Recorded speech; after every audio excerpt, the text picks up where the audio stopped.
परिसेमन विधेयक पर असदुद्दीन ओवैसी ने बहुत बड़ी आशंका जताई है। आप इस वीडियो में देखकर हैरान हो जाएंगे। संसद के विशेष सत्र के पहले दिन लोकसभा देर रात तक चली। 10:30 बजे रात ओवैसी बोले। उन्होंने तीनों बिल लाने के पीछे की मंशा पर गंभीर सवाल उठाए। उन्होंने कहा कि आबादी के हिसाब से सीटें दी जाएंगी तो सरकार बनाने के लिए 6 राज्यों की ही जरूरत रह जाएगी।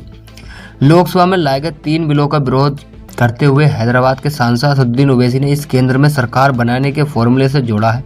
उन्होंने कहा कि हाँ, देर रात लोकसभा में अपने अंदाज में गरजते हुए ओवैसी साहब ने कहा कि 6 राज्य बिहार, एमपी, यूपी, राजस्थान, गुजरात और हरियाणा को मिला लेंगे तो यहाँ सीटें 392 हो जाएंगी और केंद्र में सरकार बनाने के लिए सिर्फ 34 सीटों की जरूरत पड़ेगी। उन्होंने कहा कि अब पता चल रहा है कि गैर बीजेपी शासित राज्यों को कमजोर डाइल्यूट करके ही आप हिंदू राष्ट्र बनाना चाहते हैं ताकि यूसीसी, लैंड जिहाद, हिंदी को लाजमी कर देना, बुलडोजर इंसाफ हो।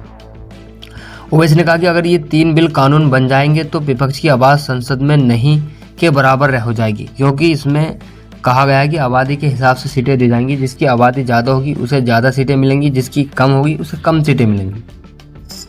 हैदराबाद के सांसद ने कहा कि भाईचारा हमारे मुल्क के लिए अहम है। ये 3 बिल भाईचारे के खिलाफ काम करेंगे। उन्होंने कहा कि जनूबी रियासतों यानी दक्षिण के राज्यों की मुल्क की जीडीपी में 30% की हिस्सेदारी है और 21% टैक्स रेवेन्यू जनूब से आता है।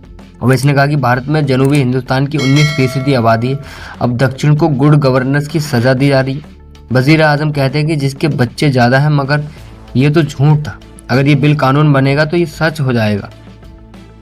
ओवैसी ने कहा कि इससे तो दक्षिणी राज्य अपनी आबादी बढ़ाने का काम शुरू कर देंगे। क्या यह मुल्क के लिए अच्छा होगा?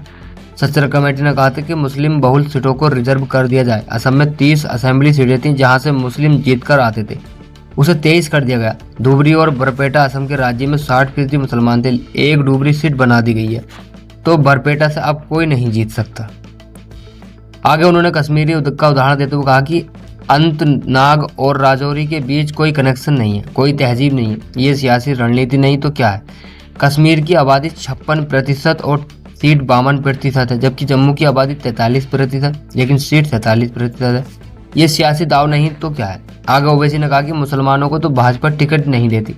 रिजर्वेशन दूर की बात है, क्या यह देश के लिए अच्छा है कि 18 करोड़ आबादी के सिर्फ 4% एमपी जीत कर आएंगे? ये मुल्क से मोहब्बत है या राष्ट्रवाद है? ओवैसी साहब सीधा आवाज़ उठा रहे हैं, लेकिन लोगों को उनको सपोर्ट करने की बहुत ज़रूरत है।